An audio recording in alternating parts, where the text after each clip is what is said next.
হৃদয় দিয়ে কাজ করে মানুষের হৃদয় কেড়ে নিয়েছেন, এটা তার জয়। আপনারা দেখছেন বাংলার আওয়াজ। লোকসভার ফল ঘোষণা হয়ে গেল। ঘাটাল লোকসভায় প্রায় 1,80,000 ভোটে লিড করল দীপক অধিকারী অর্থাৎ দেব। তৃণমূল শিবিরে খুশির ঝড় বয়ে যাচ্ছিল। কেশপুরের বিধায়ক শিউলি সাহা, দাসপুরের বিধায়ক মমতা ভূঁইয়াকে আবির মাখাতে দেখা যায়। ঘাটাল সহ সারা পশ্চিম বাংলায় সবুজ আবিরে নীল আকাশ যেন সবুজ হয়ে যাওয়ার উপক্রম। কোথাও নাচ গান চলছে, তো কোথাও মিষ্টি সহ বিভিন্ন ঠান্ডা গরম খাওয়া চলছে। এটা তো স্বাভাবিক। তবে সূত্র অনুসারে খবর, গেরুয়া আবিরের বিক্রি কম হওয়াতে ক্ষতিগ্রস্ত হয়েছে অনেক দোকানদার। তারা ভেবেছিল পশ্চিম বাংলায় হয়তো গেরুয়া ঝড় উঠবে, কিন্তু উঠেছিল সবুজ ঝড়। সূত্র অনুসারে খবর, মিষ্টির দোকানে মিষ্টির ডিজাইন ছিল পদ্ম ফুল ও ঘাস ফুল। এখন তাহলে পদ্ম ফুল মিষ্টিগুলো কি হবে?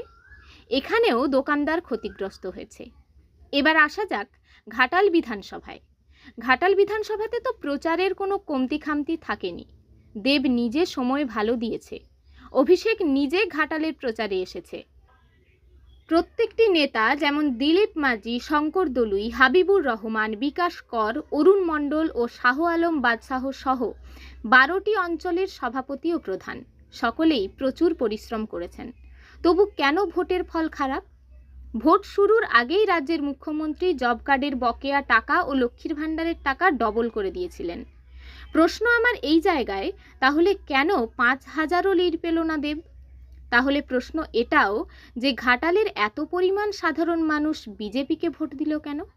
তাহলে কি হিরণ চট্টোপাধ্যায় একজন ফিল্ম তারকা সেই কারণে, নাকি ঘাটালের বেশ কিছু নেতাদের ব্যবহারিক খুশি নয়, নাকি গোষ্ঠীদ্বন্দ্বের ছাপ পড়েছিল এই ভোটে, নাকি ঘাটালের মানুষ বিজেপির উপর ভরসা করছে?